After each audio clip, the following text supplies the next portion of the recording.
I never thought that I would actually love this type of games, because usually I despise tower defenses. And yeah, if you were really interested, NORDHOLD is a tower defense game. If it's a huge turnoff for you, and no matter what I will say next, you will not watch and you will not play this game anyway, yeah, thanks for watching. But if you'll stay for a little bit longer, I will tell you why did I myself enjoy this game, and why do I think that this is one of the indie gems that you should not miss. First things first, let me give you the answer to the question whether NORDHOLD is actually worth buying or not. The answer is absolutely yes. This game is really interesting, and it's not just a tower defense, it's actually really interesting roguelike as well, with the very fun mechanics that gripped me to the game and did not let me go for a really long time. So if you want the short answer, then yeah, this is it. But let's get into the details in explaining what NORDHOLD actually is, what you do in this game, and why it is different than any other tower defenses. Well, first things first, NORDHOLD is not just a tower defense game. Actual gameplay mechanics consist of two gameplay loops, well, basically two gameplay phases. This is your battle phase, or your wave phase, or attack phase, whatever you want to call it, and this is your economy phase. During an economy phase, you are actually building up your town, and you're building it as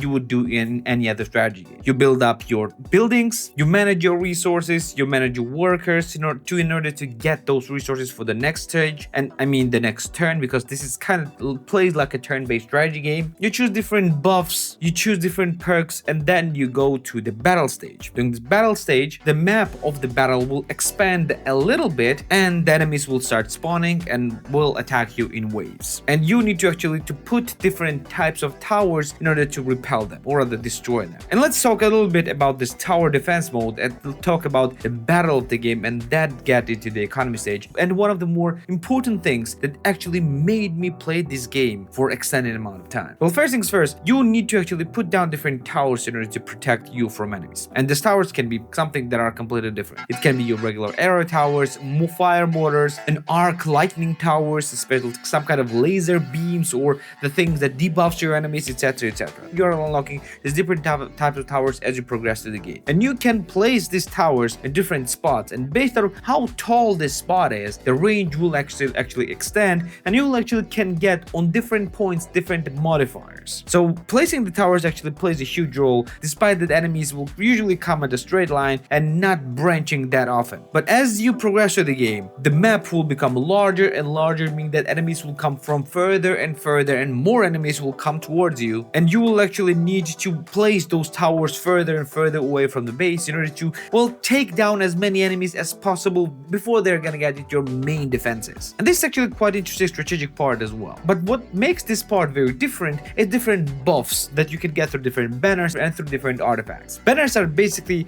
your types of buffs. You can choose from 3 different type of effects, and this can affect a bunch of different things. And on towers, they can actually completely change how they will actually react. Like for example, on the regular arrow towers, instead of firing 1 regular arrow at a time, you can actually set up to fire 3 arrows at the same time. This will decrease the damage by a lot, significantly, but will also increase the amount of enemies that you can take down at the same time. You can do something similar to your beam towers, and you can also buff your arc towers to actually kill one enemy instantly before they're gonna arc out to other enemies, etc, etc. And this buff systems makes every single playthrough a little bit different. But in order to build those towers, in order to progress through this, you need to progress through economy stage as well. And economy phase is actually really interesting too. You have a set amount of buildings that you need to build, and you have actually a set amount of workers that you can actually send to mine different resources. And there are not a lot of resources, to be fair. There's your wood, there's your stone, your grain, and your gold. It's not really a lot, but you cannot actually get a lot of them and all of them at the same time. So you need to actually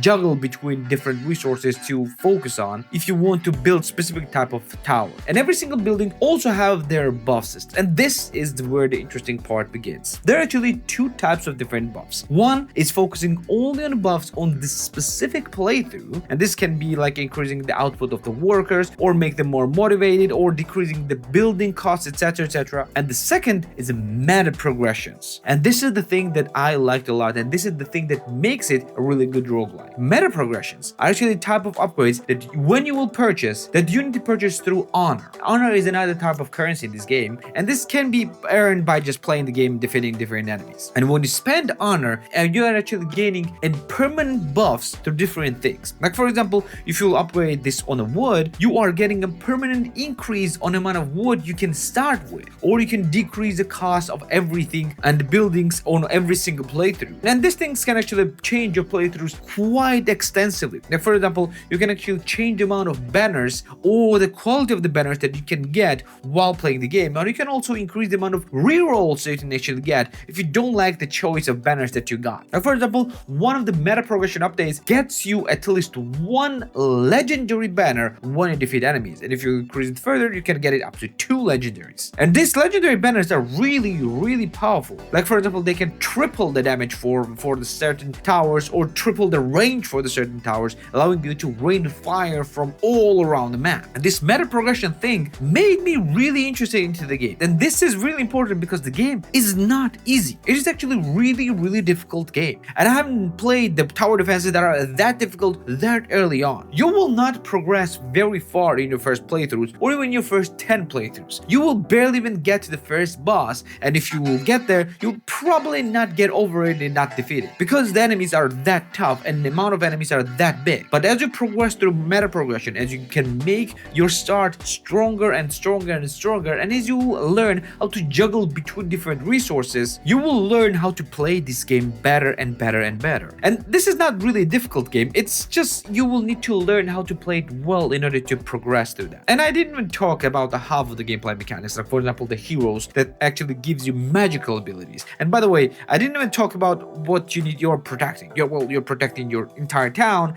and you have actually a certain amount of hit points. And different enemies can hit these hit points and this health bar in a bunch of different ways. Like for example, if the boss will get to the hit point and then the boss will get to the door of your castle, that's a game over. Doesn't matter how big it is or how much health you took away from it, it's a game over instantly. But regular enemies usually, like one enemy will do 1 damage. And don't think that this is not a lot, because you can battle against hundreds of enemies and you don't have hundreds of hit points on your castle. But everything in the game can be good or bad. What is the future looking like and how much the game actually costs you? First things first, let's talk about the future. At the moment of the recording of the game, this game is in early access. So meaning that the game is still being updated. But yep, since a few months of its original early access release, game had seen quite a huge updates. It's been updated constantly. The game is getting content updates as well. And what's really fun is game also have some kind of multiplayer features as well. It's not really multiplayer, but it's a leaderboard feature that allows you to compare with the other people on how they perform or how you perform. But about the price, this is also really important because this is not a $60 game, thank God. This is only a $20 game. Yes, full price of this game is only $20, and deepest sale it has ever gone on Steam was for $14, but you can get it for even cheaper on Instant Gaming for around $11. And this Instant Gaming price, this doesn't matter whether it's on sale on Steam or not, it's always the lowest price you can get this game for. So is this game worth it for those prices? Yep, absolutely. I would not pay $20 for this one. It's just me. I would not pay for $20 for this one, but for the price of Instant Gaming, $11, this is absolutely worth it. This is a really good game, really fun game. Then this is the game that will take a huge chunk of your time and be really fun. And this is one of the indie gems that you really need to get and really need to put your time into, especially because it will become only better with time. And this video is sponsored by channel's partner and supporter, Instant Gaming. If you want the best games for the best prices,